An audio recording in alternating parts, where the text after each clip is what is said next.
Welcome to Tamil talkies dot net. இன்றைக்கி நம்ம திரை விமர்சன நிகழ்ச்சியில் இயக்குனர் சுந்தர் சி இயக்கத்தில் வெளியே வந்திருக்கிற அரண்மனை படத்தை பற்றி பார்க்க போகிறோம். அரண்மனை இந்த படத்துடைய கதையை பற்றி பார்த்தோன்னா 1976 மது, ஷீலா, உமர்லாம் நடித்து யக்ஷகானம்ன்ற பேரில் ஒரு மலையாள படம் வந்துச்சு. பிளாக் அண்ட் ஒயிட் படம். அந்த படம் அப்போவே மெட்ராஸில் 100 நாள் ஓடிச்சு. அந்த படத்தை 1978 விஜயகுமார், லதா, ரஜினிகாந்த் எல்லாம் நடித்து 1000 ஜென்மங்கள்ன்ற பேரில் தமிழில் எடுத்தாங்க. அந்த படத்துடைய கதை என்னென்னா, விஜயகுமாரும் லதாவும் புதுசாக கல்யாணம் முடித்தவங்க. ஒரு எஸ்டேட்டில் வேலை விஷயமா விஜயகுமாரும் லதாவும் ஊட்டிக்கு போகிறதா இருக்கும். அப்போ லதாவுடைய அண்ணனான ரஜினிகாந்தும் அவங்க கூட ஊட்டிக்கு போவார். அங்கே போன இடத்துல தான் தெரிய வரும், அவங்க இருக்கிற வீட்டில் ஒரு பேய் இருக்குது அப்படின்னு சொல்லிட்டு. அந்த பேய் யாருன்னு பார்த்தா, அந்த கேரக்டரை பத்மபிரியா பண்ணியிருப்பாங்க. அந்த பத்மபிரியா கேரக்டர் வந்து விஜயகுமாரை லவ் பண்ணியிருப்பாங்க. அவங்க 2 பேரும் கல்யாணம் பண்ணிக்கிற ஒரு சூழ்நிலையில் பத்மபிரியா கொலை செய்யப்பட்டிருப்பாங்க. நினச்ச ஆசை நிறைவேறாமல் போனதுனால அவங்க ஆவியாக உலவிக்கிட்டு இருப்பாங்க. அந்த ஆவி லதாவுடைய உடம்புல ஏறிடும். இதை லதாவுடைய அண்ணனான ரஜினிகாந்த் கண்டுபிடிச்சிருவார். அந்த ஆவிக்கிட்ட இருந்து லதாவை எப்படி காப்பாற்றினாங்க, பத்மபிரியாவை கொலை பண்ணவனை எப்படி பழி வாங்கினாங்க அப்படின்றது அந்த படத்துடைய கதை.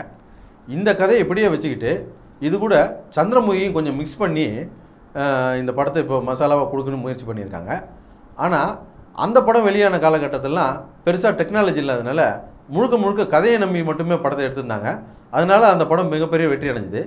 ஆனால் இப்போது கதைக்கு முக்கியத்துவம் கொடுக்காம கொஞ்சம் டெக்னாலஜி மிக்ஸ் பண்ணதுனால இந்த படம் 2ம் இல்லாமல் 2 கட்டன் ஆகிப்போச்சு. அந்த படத்தில் விஜயகுமார், லதாவும் ஹஸ்பண்ட் ஒய்ஃபாக நடிச்சிருப்பாங்க. ரஜினி வந்து அண்ணன் நடிச்சிருப்பார். ரஜினியும் லதாவும் அண்ணன் தங்கச்சியாக நடிச்சிருக்கிற சீன்லாம் பார்த்தா நல்லா சென்டிமெண்ட்டாக நல்லா இருக்கும் பார்க்க. ஆனால் இந்த படத்தில் சுந்தர் சியும் ஆண்ட்ரியாவும் அண்ணன் தங்கச்சியாக நடிச்சிருக்காங்க. அது இன்னும் ஒட்டவே இல்லை. அதே போல் அந்த படத்தில் பத்மபிரியா தான் ஆவியாக வருவாங்க. இந்த படத்தில் அன்சியா ஆவியாக வருவாங்க. பத்மபிரியா வர்ற சீன்லாம் ஆவியாக வரும்போதெல்லாம் ஒரு பாட்டு பாடிக்கிட்டு வருவாங்க. அவங்கள பார்க்கும்போதெல்லாம் நமக்கு ஒரு பரிதாப உணர்வு ஏற்படும். ஆனால் இந்த படத்தில் அன்சியாவை பார்க்கும்போதெல்லாம் அந்த அளவுக்கு அந்த ஒரு பரிதாபம் ஏற்பட்டுச்சுன்னு சொல்ல முடியாது.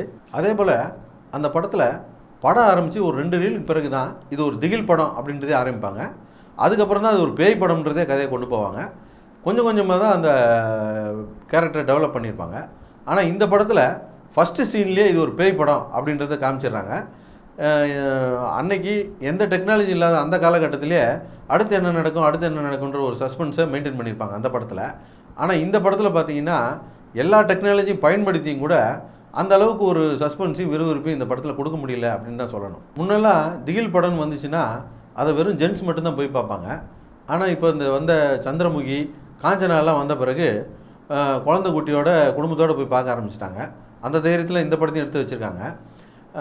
பொதுவாக சுந்தர் சி படம்னாலே காமெடி சொல்ல வேணாம், பிச்சு உதறிடுவார். ஆனால் இது பேய் படமாக இருக்கிறதுனால இந்த பேய் படமாக இந்த கதை போய்கிட்டு இருக்கும்போது நடுவில் கதையை நிறுத்திட்டு காமெடிக்கு கொண்டாந்து புகுத்துறாங்க. காமெடியாக போய்கிட்டு இருக்கும்போது மறுபடியும் நிப்பாட்டிட்டு பேய் படமாக கொண்டு போகிறாங்க. இது காமெடியாவது பெருசாக ஒர்க் அவுட் ஆகியிருந்தால் பரவாயில்ல. அந்த வகையிலையும் இது 2 கட்டம் படமாக தான் ஆகிப்போச்சு. இந்த படம் எடுத்து முடித்து சுமாராக ஒரு வருஷம் ஆகிப்போச்சு. ஒரு 16 கோடி ரூபா வரைக்கும் இந்த படத்துக்கு செலவு பண்ணி வச்சுட்டாங்க. எந்த ஒரு ஆர்டிஸ்ட்டுமே இல்லாத படத்துக்கு இவ்வளோ பெரிய செலவுன்றது ரொம்ப அதிகம் தான். அதனால் இந்த படத்தை யாருமே விலை கொடுத்து வாங்க வரல. இப்போது தேனாண்டால் ஃபிலிம்ஸு இந்த படத்துடைய தேட்ரிக்கல் ரைட்ஸை 11 கோடி ரூபா கொடுத்து வாங்கியிருக்கிறதா சொல்கிறாங்க. அதனால் மட்டுமே இந்த படம் இப்போ ரிலீஸ் ஆகிருக்கு. மொத்தத்தில் இந்த படம் எப்படி இருக்குது அப்படின்னு கேட்டிங்கன்னா, சந்திரமுகி, காஞ்சனா இதெல்லாம் மனசில் வச்சுட்டு போய் இந்த படத்தை பார்த்தீங்கன்னா நிச்சயமாக உங்களுக்கு ஏமாற்றத்தை தான் கொடுக்கும். சரி, ஒரு சுந்தர் சி படமாவது போய் பார்ப்போம், பொழுதுபோக்காக இருக்கும் அப்படின்னு நினச்சி போனீங்கன்னா கூட உங்களை இந்த படம் பெருசாக திருப்திப்படுத்தாது. வேலை வெட்டியே இல்லை, இப்போ எப்படி தாண்டா பொழுது போக்குறது அப்படின்னு நினச்சிங்கன்னா இந்த படத்தை ஒரு முறை போய் பார்க்கலாம். எங்களுடைய நிகழ்ச்சிகள் உங்களுக்கு பிடித்திருந்தால் உடனுக்குடன் கண்டு மகிழ கீழே உள்ள சப்ஸ்கிரைப் பட்டனை அழுத்தவும். எங்களுடைய நிகழ்ச்சிகள் உங்களுக்கு மிகவும் பிடித்திருந்தால் உங்களுடைய நண்பர்களுக்கு ஷேர் செய்ய